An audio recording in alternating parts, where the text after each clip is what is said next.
Hey everyone, today I'm dropping episode 5 and I'm going to be talking about college.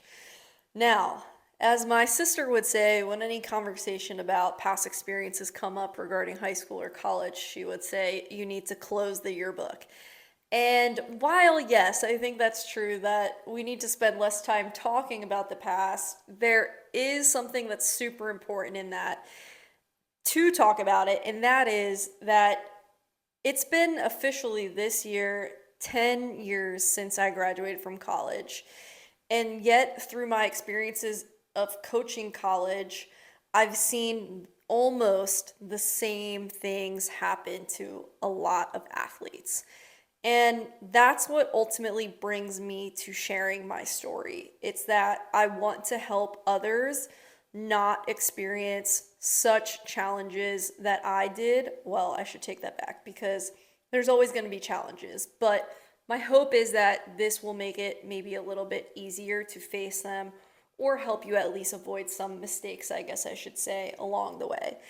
So, in talking about college, the first thing I have to talk about is, of course, where I went to, and that is I went to Stanford University.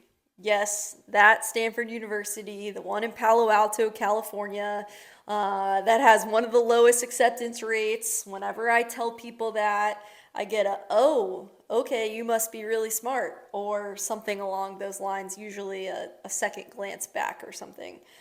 And for me, I'll be honest, I used to, when I first graduated, I didn't really tell people where I went because I wanted to avoid that. I felt incredibly uncomfortable to be in a situation where just by giving this one piece of information about myself, people felt like I was better than them or they were all of a sudden intimidated by me, which is super interesting because I feel like I'm not really intimidating. And it's also interesting when you think about how I experienced going to that school, which is that I felt so incredibly inadequate academically every single day. When I first got there, I would say even on the lacrosse field, there were a lot of times where I wasn't sure, especially during those first couple weeks, if I had really made the best decision for myself. I was last in every single every single conditioning that we did, and it wasn't really until we got on the field and we were playing that I felt okay, and I felt greater confidence when I was actually playing the sport of lacrosse. And while that was incredibly challenging to experience, it was also amazing, and I think something that I really needed at the time, which was to just completely reorient myself to a new way of being, which was to being open to failing a lot. I wasn't used to that at all. And I started in my freshman semester. I didn't get the best grades, hardly at all. I even failed one class, my introduction to brain and behavior. I thought going into college I knew everything. I was going to be the best lacrosse player I could. I was going to make our team as best as they possibly could. And that focus on the outcome of it all really hindered me. And what also did was that I really felt like I had to do everything on my own. I didn't ask for help when I needed to. It took me a really long time to do so, longer than it should have, which led to a lot of my downfall. And, not surprisingly, from my journey in high school into college, a lot of those same beliefs held where I just wanted to feel normal so badly that I just tried to fit in and do everything as best that I could to do so. And I had no really idea of who I was beyond lacrosse. So I still just clung to that so deeply. And it was mostly everything I talked about with my teammates. They even would make fun of me sometimes for it. It led to my nickname of Doc, and even still to this day, some my friends will call me Linslax. That was my username. It's terrible, but it exists. And, you know, I just didn't have a strong sense of self. And so, you know, and was struggling in school. That led to me staying up incredibly late, sometimes pulling all-nighters to try to figure it out. I was in a situation where I could no longer just stay up and memorize answers. I had to actually synthesize the material and be able to produce responses based on that information, write papers in a completely different way than I had ever been taught before. I will say I'm happy to report that I did go see tutors, I did get help, and eventually I got better grades. I learned that I actually had a really strong passion for communication, even though when I was in my first year, I hardly spoke up at all. I was so afraid to talk. I was so afraid of sounding dumb or saying something dumb that, would confirm that I actually am less than everybody else that was in the room and I wasn't supposed to be there. And I had to tell myself the saying that our former president of the school had said during our orientation, which was that he told us that there were no mistakes made and every single person was picked for a reason. And I really struggled to believe that for a really long time, because I just didn't identify a lot with being this big thing, I guess, that Stanford puts on people.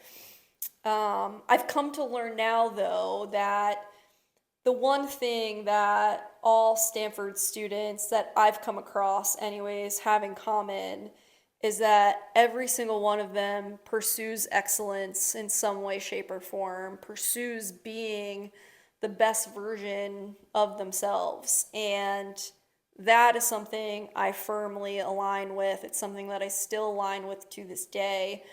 And while I don't necessarily know a solid reason, as to why or how I ended up there, I think ultimately I got really lucky, because of my hard work and the opportunity that was in front of me. Obviously, lacrosse played a role in that. I'm not going to deny that.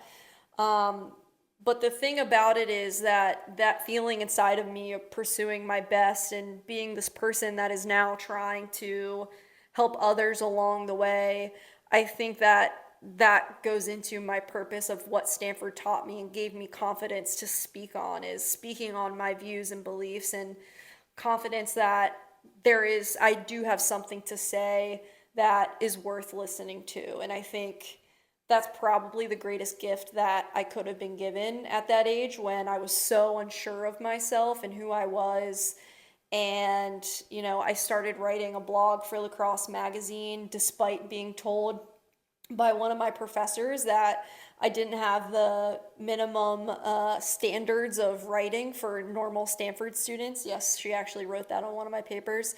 Should have kept that one. But now I use communication in all forms to, again, try to help those achieve better outcomes in their life, to fulfill that better version of themselves that they want to become, and be healthier versions of themselves while they're doing that.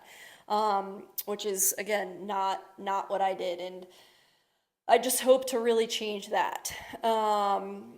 So overall, I think for athletes, for coaches, for parents, I think that it's imperative to really think about the person that you are and who you want to be, who you want to show up and represent in the world. And an activity I do with a lot of my athletes is a core values activity, where they'll pick different values that really represent them and also represent what makes them fulfilled. And I think having a strong sense of that not only can help make choices easier off the field, but on the field as well. And then the other thing I would advise is to really focus on the process of it all. Try to stay open to people, experiences that are completely around you. I think I stayed small for so long, and it really limited my opportunities with my professors mostly. I think with other Stanford students, I didn't really talk to them because I was so intimidated by them, and yet as I got older and I did get more comfortable, I started to create more relationships. But in those first early years, that definitely was not the case. And the same thing was with my professors as well. It wasn't until I got to my upperclassmen years that I actually started to talk to professors and TAs, which I hadn't done at all. I would sit in the back of every class. Um, the other thing I would say, I haven't really talked about it, but I wrote about it in my Substack newsletter, and that is that, and I don't think that Stanford is alone in this. I think there are a lot of schools, a lot of Division I athletics cultures that embody this mindset where college athletes gets into, which is this work hard, play hard mindset. And that was definitely a contributor to a lot of my problems as well, because I was, as you can imagine, I said, staying up, having all-nighters throughout the week, and then the weekend would come and I just would continue that and not get good sleep and over caffeinate, and it was just this vicious cycle of me not taking care of my mind and my body. And if I would have done things differently, there has no doubt in my mind that outcomes would have been different for me.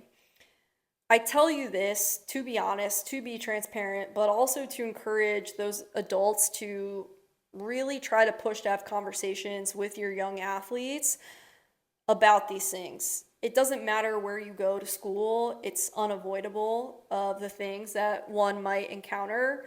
What is important is to have conversations so that athletes know what to expect. They know how to maneuver those situations and have conversations when it might be difficult, and handle themselves in a way that they can be proud of and is alignment with the person that they want to be. And even if they don't want to have conversations, I would just recommend to keep trying. You never know that one day that they're going to want to have those conversations with you.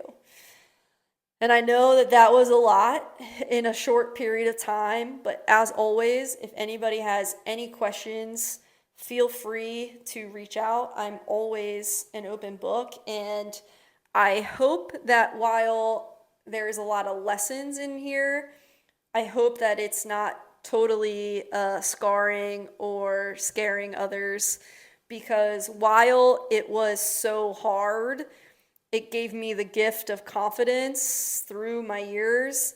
It gave me the best friends I could ever ask for. These lessons that I'm so grateful for, that I can now share and help others, which is the person I want to be, which is to help other people.